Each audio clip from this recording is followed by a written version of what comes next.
Hello दोस्तों, जय हिंद। उम्मीद है आप सभी बढ़िया हैं। तो चलिए आज हम अपनी ये क्लास स्टार्ट करते हैं। आज हम पढ़ेंगे चलिए अच्छा, तो आज हम देखेंगे धातुओं के रासायनिक गुण। इसके भौतिक गुण क्या होते हैं वो पिछले क्लास में देख लिए थे। भौतिक गुण मतलब देखकर जो पता चल जाए। जैसे आप लोगों को देखकर कोई कहे हाँ दलिद्दर लग रहे हैं तो ये आपका भौतिक गुण है। पर आप पढ़ने में बहुत तेज हैं, ये आपका रासायनिक गुण हो गया कि हाँ मेमोरी कैपेसिटी बहुत ज़्यादा है। यहाँ धातुओं के बारे में हम समझते हैं। ये जो धातु का है रासायनिक गुण, उसमें हम पहला देखते हैं ऑक्सीजन से क्रिया। किससे क्रिया? ऑक्सीजन से क्रिया। आपको नोट्स भी मिल जाएगा, पीडीएफ बना हुआ है, सब दे देंगे। देखिए जब भी कोई धातु है, आवाज़ सुनो कहिला भाई, जब भी कोई धातु ऑक्सीजन से क्रिया करती है तो ये बनाती है धातु ऑक्साइड। क्या बनाती है? धातु ऑक्साइड। जैसे में एल्यूमिनियम हो गया, ये O2 से क्रिया करके बना लेता है Al2O3। अब ये कितना है? ऑक्सीजन है 3, इधर है 2, तो दोनों में दोनों का गुणा करने में कौन सा अंक आएगा जो दोनों में मिलेगा? 3 दूना 6, और इधर 2 तिहाई 6, लीजिए 2 तिहाई 6, 3 दूना 6, तो इसको 6 करने के लिए आगे 2 कर देंगे, एल्यूमिनियम 4 हो गया। और Mg मैग्नीशियम की क्रिया ऑक्सीजन से करा दीजिए, तो ये लीजिए मैग्नीशियम ऑक्साइड बन गया 2, इधर भी 2।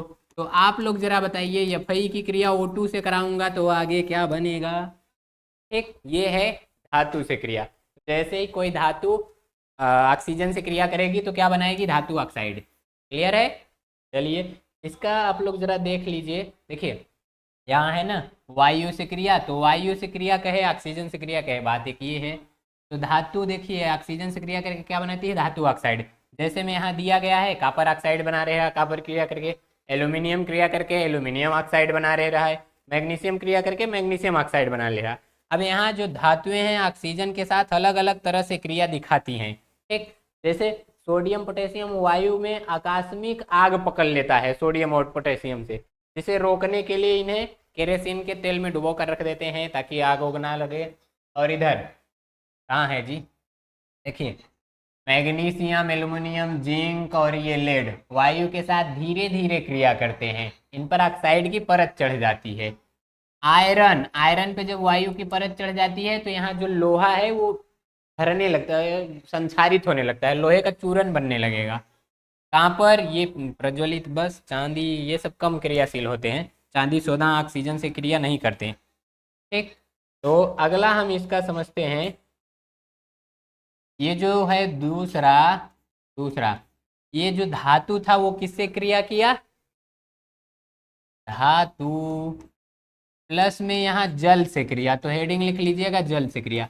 जल में रहता है हाइड्रोजन और ये हाइड्रोजन को भगा देता है, तो ये बना लेगा धातु ऑक्साइड, और धातु ऑक्साइड के साथ साथ बना लेता है हाइड्रोजन H2। जैसे में मैं क्या करता हूँ, यहाँ मैं क्रिया करा देता हूँ Fe का किस से? H2O से। ये है आयरन, ये है जल, इसकी क्रिया करता है तो ये बनता है Fe2O3 आयरन ऑक्साइड। देखिए O कितना है? 3 ठो, और ये Fe कितना है? 2 ठो, तो इधर हाइड्रोजन कितना बाहर निकलेगा? 3 ठो, तो हाइड्रोजन बाहर निकल गया कि नहीं? ये है जल से क्रिया। तो अब आपसे पूछेगा कि धातु ठंडा जल से क्रिया, मतलब कौन सी धातु ठंडा जल से क्रिया करेगी, कौन सी धातु गर्म जल से क्रिया करेगी? तो इन सब के लिए ऑप्शनल में देखिए आपको एक पूरा में जो वही दे देते हैं।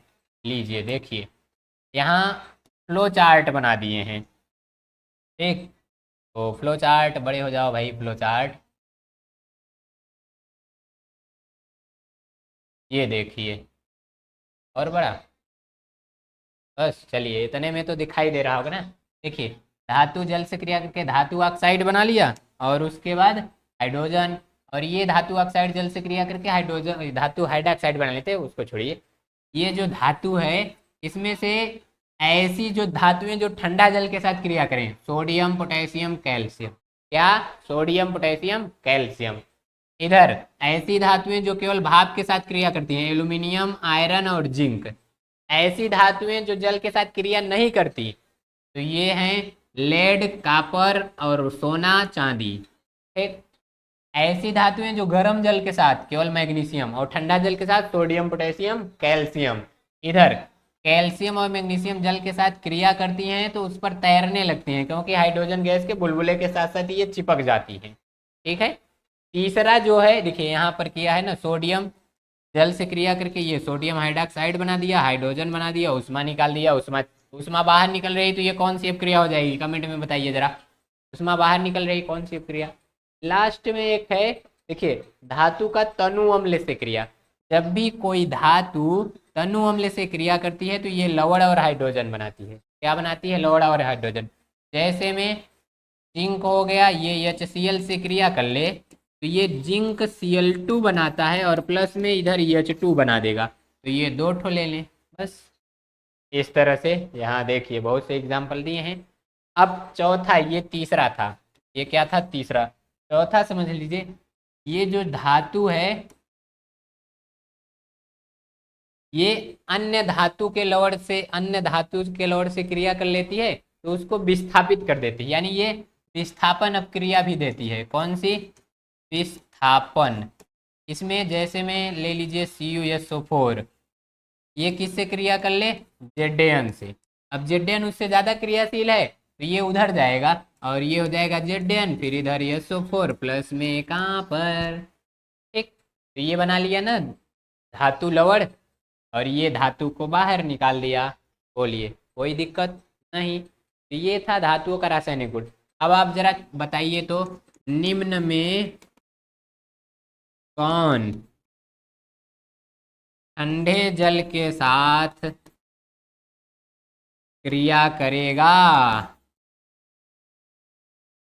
ऑप्शन ए पे है, मैं नहीं, ऑप्शन ए पे, हाँ चलिए, मैग्नीशियम, ऑप्शन बी पे Zn, ऑप्शन सी पे कहाँ पर, ऑप्शन डी पे सोडियम। चलिए बताइए कौन सा सही हो जाएगा इसके लिए। तो ठीक है, आई होप आप सभी को ये वीडियो समझ में आया होगा। मिलते हैं अगले वीडियो में, तब तक के लिए बाय बाय, जय हिंद।